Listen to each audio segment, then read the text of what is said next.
It is a great tool to have information, whether it's about severe weather or other things that are happening in our city.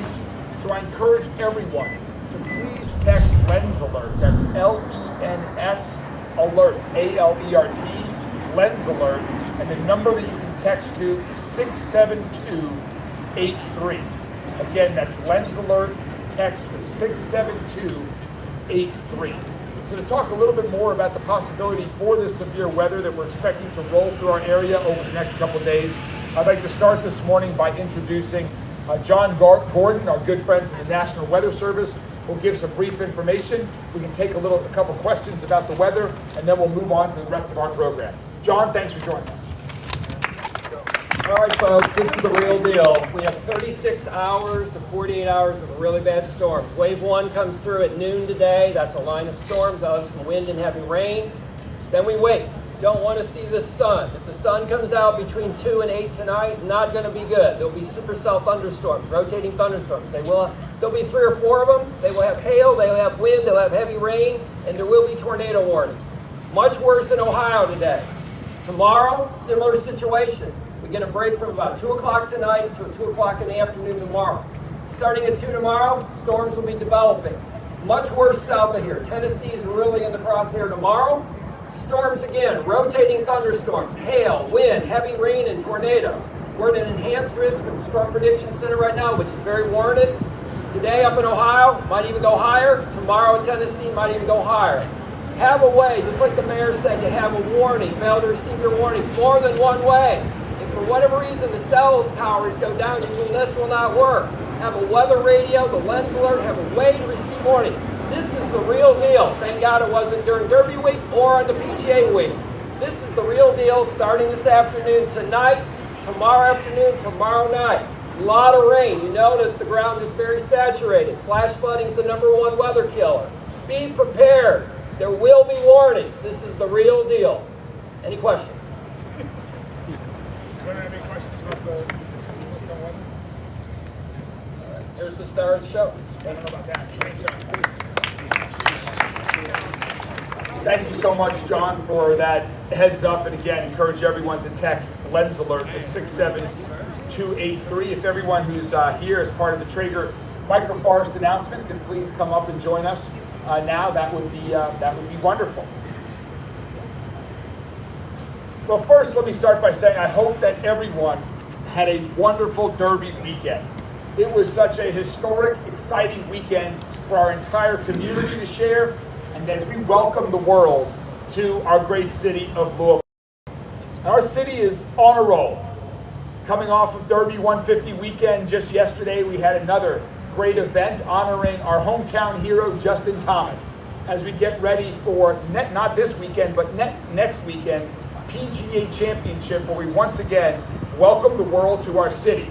And then following that, a couple more weeks, we will again welcome the world to our city with Jack Harlow's Gazebo Festival that's closing out the month of May right on the waterfront with an amazing new music festival that he is headlining. This is a record-breaking month. It's a record-breaking month for downtown Louisville. It's a record-breaking month for tourism in our entire city. And we are so excited to keep that going. Events like the Derby and the PGA Championship and the Gazebo Festival are great opportunities for us to showcase our city and to us to show the country, the world, and ourselves all of the great things that are happening in downtown Louisville and across our whole city. Great things like the project under construction right behind us that we're going to talk about in a minute. When I became mayor, I wanted to focus on moving our city in a new direction toward a safer, stronger, and healthier future for all of our people. And you can see those goals reflected in the budget that I presented to Metro Council last month.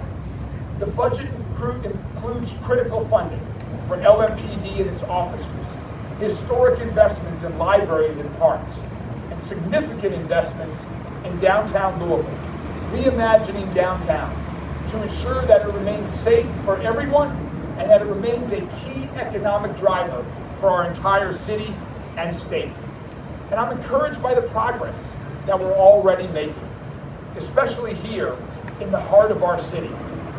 At the end of April, a national report was released on cities across America that are seeing visitors return to their downtown. And guess what? In that information and that survey that was published, Louisville ranked number 3 in the entire country. That's right, Louisville ranked number 3 across the U.S. for seeing a resurgence in visitors to its downtown. That's incredible news and reflective that we truly do have great momentum right here in the heart of our city. And we're going to keep building on that success, keep building on that momentum with great projects like we're here to celebrate today, the Traeger Microforest. Louisville Metro government has agreed to lease Founders Square right behind us to the University of Louisville's Christina Lee Brown Enviro Institute for 30 years. And with that lease secured, and with a generous themed donation from the Traeger family, the Enviro Institute was able to break ground on the Microforest project just a few weeks ago. Crews will continue working over the next several weeks to prepare the land, as you can see right now, including constructing new walkways and a new irrigation system. Then this fall, they will plant the trees that will make up the microforest. This project is taking an existing but fairly ordinary design of a pocket park and improving it tremendously. It's adding much needed tree canopy to our downtown and our city, in an area of our city that needs far more trees and far more green space.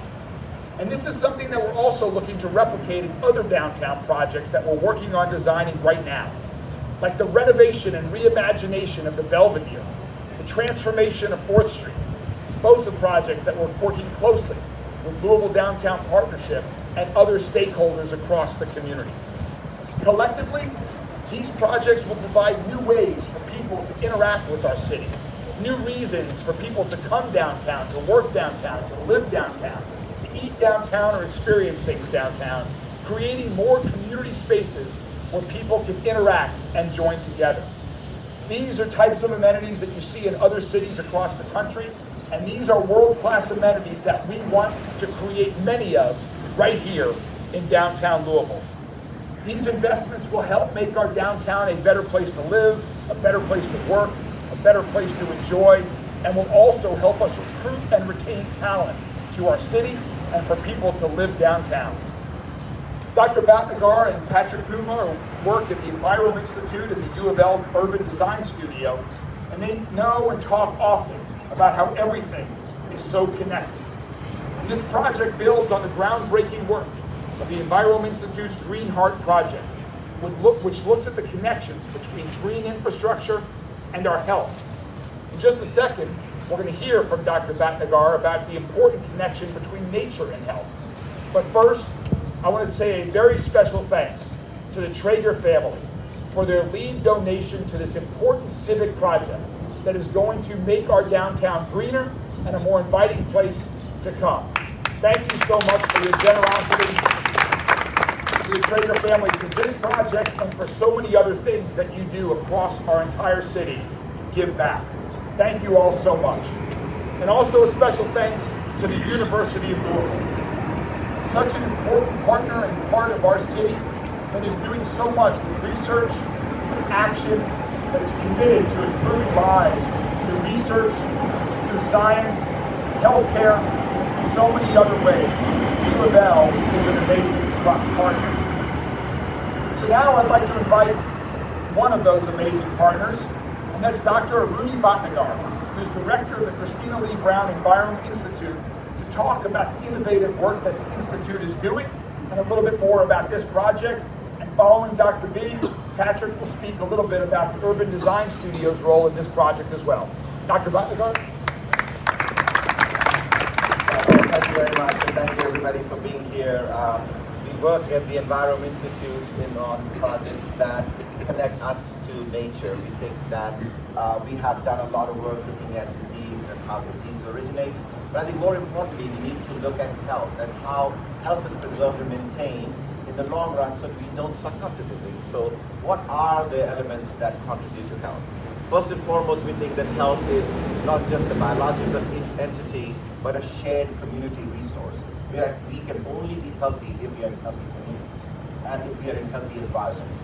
We know that because of air pollution, noise pollution, and sort of urban life that the health of many of our citizens is compromised. And so we have set down up on in a journey in which we would try to understand how places and environments affect people's health. And this is one of the initiatives. Our first one, as the mayor said, was the Green Heart Project, which was to look at how planting trees in a community would affect the health and well-being of the community, the levels of air pollution there, the levels of noise and heat. But that was a very large, grand experiment, and this is from the lessons we have learned from that experiment. We're trying to do this new project. And what we are going to do in this Traeger Microforest project is to look at the effect of planting or some very dense planting on a downtown environment. And the reason for doing that is that Louisville, like many other cities, have a problem with the heat island effect. And the heat island effect is that areas in the downtown heat up and they remain heated and cool very slowly. So that creates issues about the power consumption and comfort that people who live around this area. And so we need to have ways to address that issue. So one of the ways to address that is by green infrastructure. So if you plant trees all over downtown, that would be helpful, but we are collectively working on this innovative idea that we create large forests or microforests in downtown that would have a much more substantial and significant effect in improving the environmental conditions around this area. So what we will do is, or part of what we have already done, is to be able to measure what the levels of heat are in this area, how humidity, temperature, noise, and pollution permeates to this space. We have had people who walk around here and we monitor their physiological responses in terms of their stress responses, in terms of their responses to what is around them, and found that certain areas in downtown walking is more stressful than other areas. And so once we have that data, we look at areas that cause stress and how much stress this area is causing, and then we plant these dense microforests. And so after planting, we go back and look how that affects how people interact with the space, what this planting has done to the heat and dissipation, temperature and pollution and humidity, so that we would be able to develop a prototype that we can replicate not only here, but everywhere in the world. This is a unique experiment. I don't think any other city is trying to do that. We're trying to discover new science of what sort of trees are best suited to cool a space. The cooling of a tree depends upon its evaporative rate. So we have to get the trees right, which evaporate the most. We need to find the right configuration and also the right communities. Trees live in communities, so we create plant communities that will help you and create a space that will be welcoming and important to development. So I'll stop here and I will invite Uma, my colleague, to tell you a little bit more about the social impact of this experiment. Thank you. I'm Patrick Puma, the director of the Air Design Studio at U of L Environment Institute. Our office is actually on the second floor of the Republic Building in the Division of Health campus, which is overlooking the park. Part of our role is to try to think about how the design and function of our cities impacts people's health, and that could be anything from walkability to just feeling more comfortable in spaces. So a lot of the things that we are working on, including the Traeger Microforest project, is kind of looking at how do we make downtown more vibrant, how do we get people to really feel like they care and want to be downtown. And when we look around and see a lot of these surface lots and things like that, one of the first things people say is they want more trees, they want more greening. That's kind of there's limited resources going around, so we need to figure out how to do that the best way. So with this park and with some of the other initiatives that we're trying to do, we're trying to figure out how do we really make downtown a lush forest, a place that people want to come, and how do we do it so that it feels inclusive and it feels healthy and it's a place we all want to call our home. Thank you so much, Patrick. We're excited for all the reasons that you all described. We're also excited about how this project will continue to be a catalyst for this part about downtown. We're right across the street from the historic Louisville Garden, which was one of 6 projects that the state of Kentucky recently committed to invest $100 million in 6 downtown Louisville projects to help revitalize them and give them new life and rebirth and continue the revitalization of our city. And projects like this will help make other projects like the gardens happen. So we're going to take questions at the end on this and anything else that you all would like to speak about. But for now, that is an exciting project that I hope people have a lot of information about, and we're going to see truly this forest come to life over the coming months. So thanks again to everyone who helped in making this Traeger microforest possible. Patrick, Dr. B, Traeger family, U of L, Bio Institute, thank you all very much.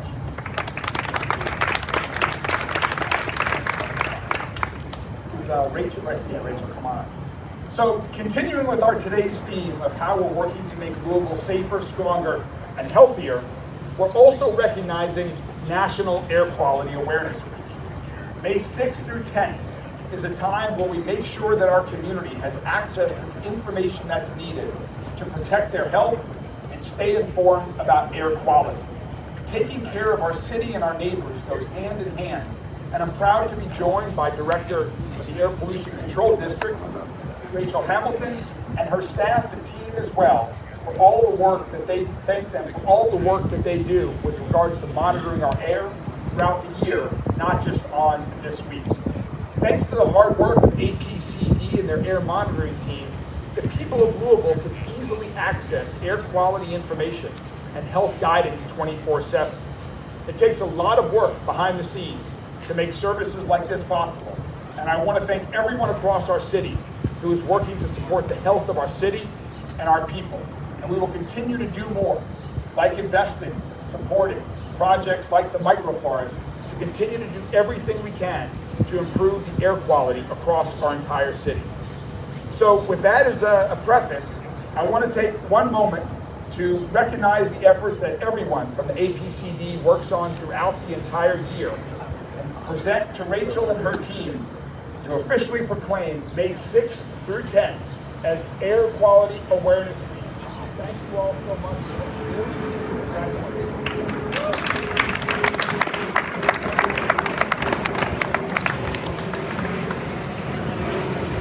Clean air in Louisville is a responsibility that we all share. And in fact, it's the benefit all of us, our citizens, our businesses, got us to where we are today.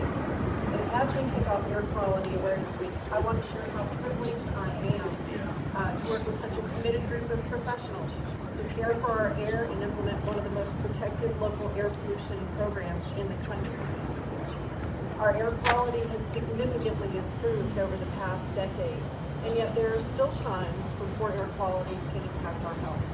Hot, dry summer days, and even like last summer when we had those Canadian wildfires that blanketed much of the country. Thankfully, with just a few small steps, residents can know their air, protect their health, and even reduce their own impact on air quality. We do produce air quality forecasts and, if needed, air quality alerts that help residents prepare for poor air quality conditions. And you can sign up to receive these alerts by phone or email. And, as the mayor indicated, you can also get 24/7 air quality information at louisvilleky.gov/air on Louisville Air Watch. This valuable information is available thanks to our team of air monitoring scientists who joined me this morning. They work hard to keep our air monitoring network running 24/7, and many others join them in the district to share our important air quality information. These folks are leaders in their field. When I travel to national conferences or other events, our peers at US EPA and other air agencies regularly sing their praises. So my thanks again to this team and their leadership.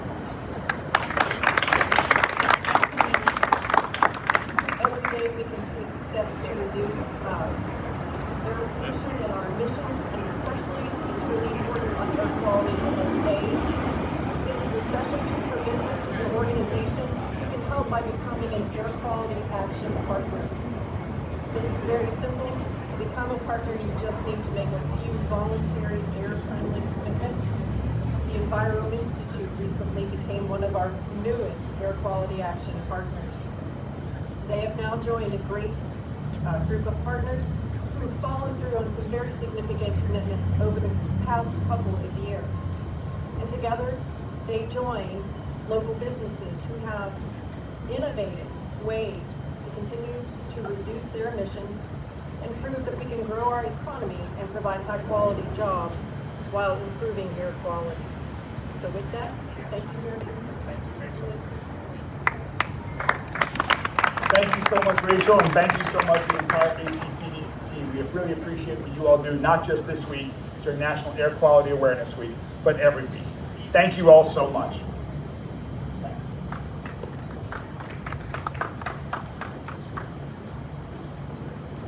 So next up, I'm excited to recognize and celebrate some very important women who are making a difference across our city.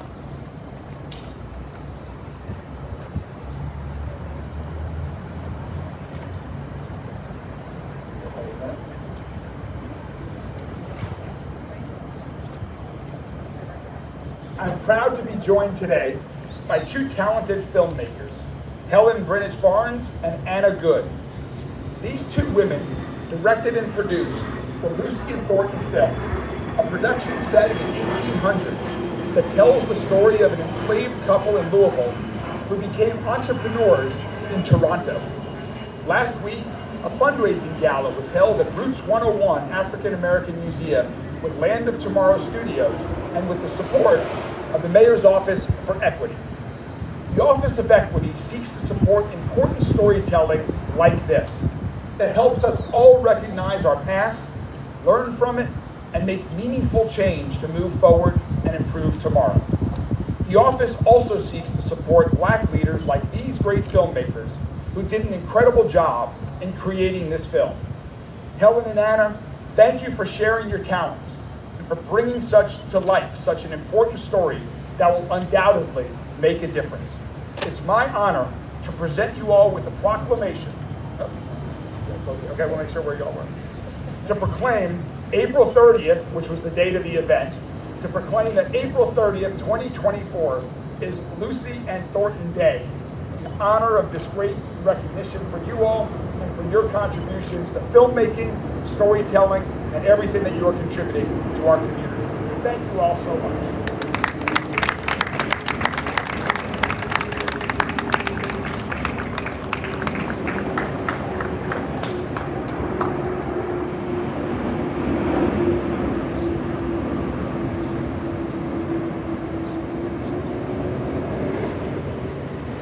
And now I'd like to invite Joy McAtee to say a few words about this initiative as well as some of the other important and impactful programs that she leads from our Office of Equity. Joy? Thank you, and good morning, everybody. I just want to give a quick background about the story of Lucy and Thornton Blackburn. They were enslaved newlyweds that were able to flee Louisville and then went on to Indiana, Cincinnati, and then eventually settled briefly in Detroit, where eventually they were captured and arrested by Kentucky slave hunters. Ruthie, with the help of friends, was eventually able to escape to Canada, and she went on to change her name to Lucy to celebrate her freedom. The day before Thornton was set to be returned to Kentucky, Black folks in the community of Detroit rose up in protest. And in the midst of that commotion, and with the help of community, Thornton was able to escape to Canada and reunite with his wife. And the commotion that turned into a 2-day rebellion was the first racial conflict of that kind in Detroit. This eventually gave way to the first riot commission that was formed in the U.S. And I know historians use the term riot, but I have a hard time using that term when the purpose of this action was to give this beautiful couple an opportunity to escape the horrors of slavery and to be free and to be in love and to thrive. The Kentucky legislature continued to fight for the extradition of Lucy and Thornton, but fortunately, Canada remained steadfast in their refusal to extradite fugitives until slavery ended in the United States in 1865. This decision solidified Canada as a safe ending point in the Underground Railroad, and then of course, as the mayor mentioned, the Blackburns went on to be successful entrepreneurs, where they remained civically engaged and then also helped others on their journey to freedom. And this extraordinary story of love, resilience, and righteous resistance in the face of so much injustice should be told in Louisville and across the world. And there are countless other stories that my office is committed to help uncover so that we can continue to address head-on the ongoing effects of slavery and the pain that exists still today, with the purpose and charge that we move forward and never backwards. And so again, on behalf of the Office of Equity, I would like to commend Anna and Helen and wish you much success on your film, just because, especially in this day and age where there's a particular attack on history and efforts to ban and to silence history, we need more truth tellers. And I'm so thankful that these beautiful ladies have made a commitment to do that. I would encourage you all to continue to follow the Office of Equity, where we will continue to do more work like this, especially with our Juneteenth Jubilee Commission, where we will soon be releasing our upcoming slate of events that is focused on acknowledging the historical significance of that day and all that we have achieved and get to accomplish. So thank you so much. Thank you so much, Joy, and we're excited to see the film when it comes out. Really looking forward to it as part of this great new tradition and new industry that we're building here in Louisville, very fitting across the street from the Louisville Gardens, which will soon become a wonderful world-class production studio. So congratulations, and thank you all very much.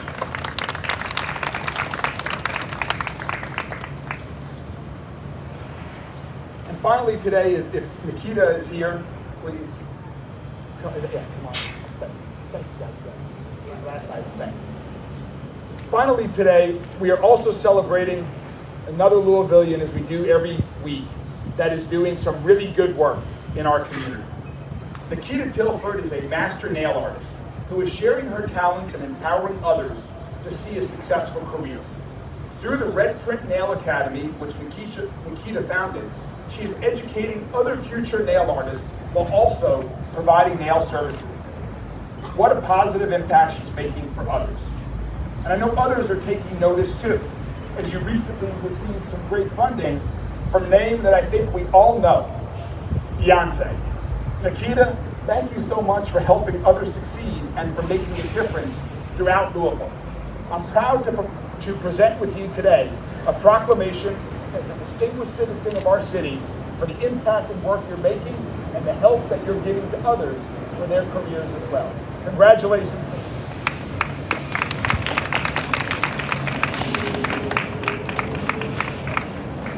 Thank you, Mayor Greenberg. I just want to correct. So Beyonce gave me the opportunity to go in a cohort where I was able to get a grant for my business and apply it to the school that is upcoming, which is the Red Print Nail Academy. I just want to say thank you to Mayor Greenberg for all the work that you're doing in the city. It's amazing, and I look forward to more. Thank you so much. Thank you all so much. As you all can tell, there's a lot going on across the city, a lot that we just celebrated, a lot more exciting events coming up, and many more things in the works. So thank you, Nikita. Congratulations. And with that, that concludes the formal part of our presentations today at our weekly press conference. I'm now happy to take any questions that the media might have.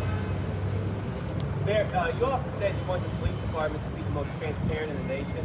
I was hoping you could just tell us a little bit about how you define transparency in the police department. Where do you draw the line from what they should disclose to what they should keep secret? Well, I think transparency is critically important.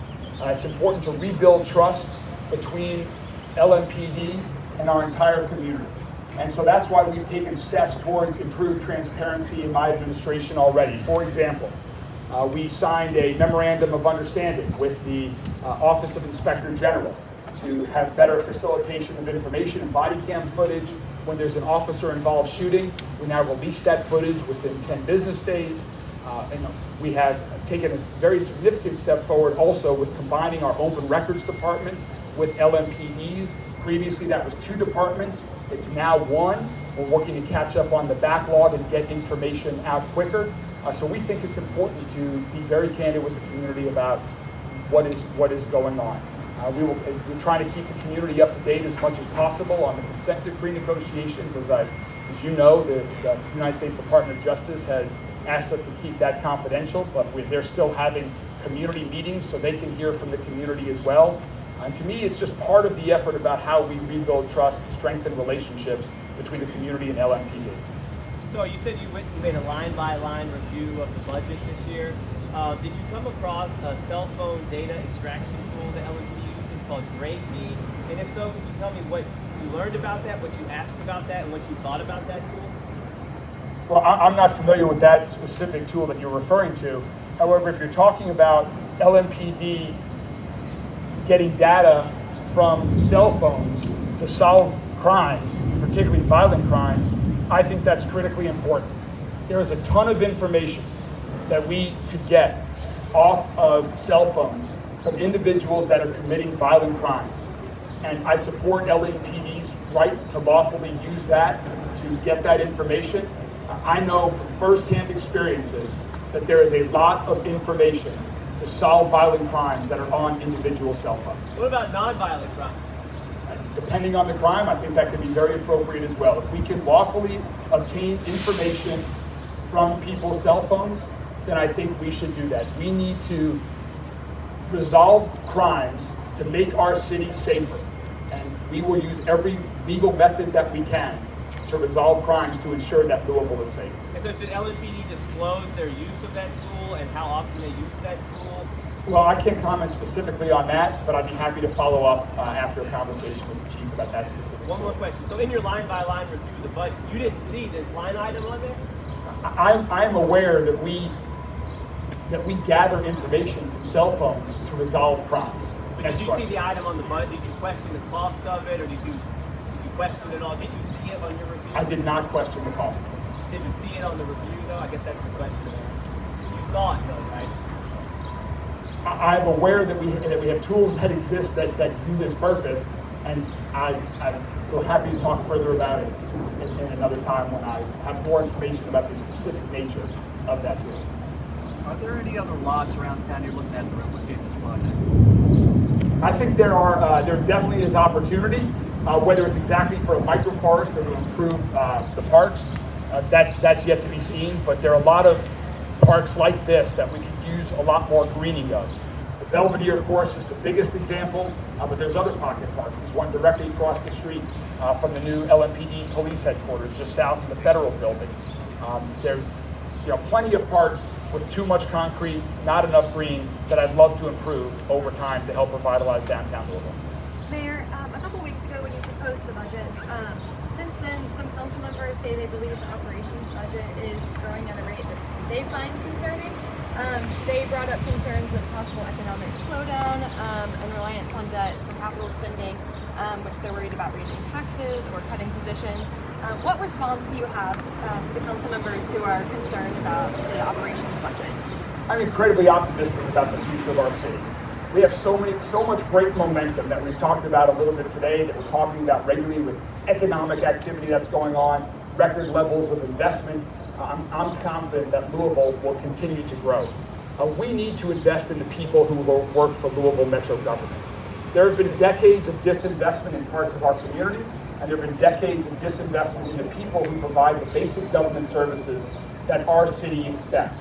Everything from public safety, first responders, parks and libraries, Louisville Metro Animal Services, electricians, and the list goes on and on.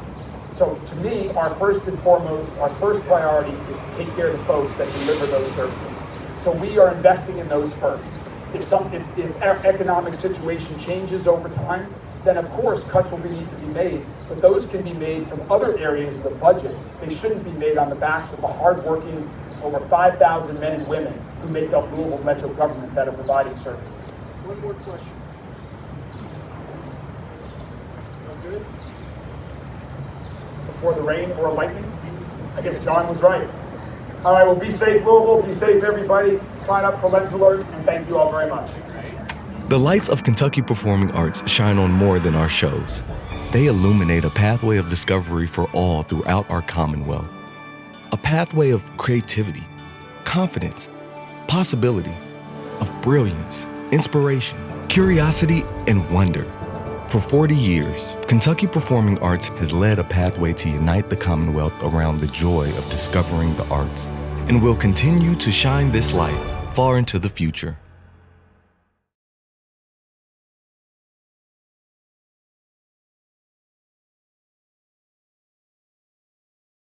It's a new day in Louisville. A day where children play on a brand new playground in Central Park, where new businesses are opening from Barrett Avenue to Shelby Street, from Oak Street to Dixie. Today, more families will move into new, affordable homes, more than at any time in the past decade. And with these investments, they can look forward with confidence to the future. It's a new day in Louisville. And under the leadership of Councilman Baker, our district is filled with hope, progress, and promise. Let's keep the momentum going.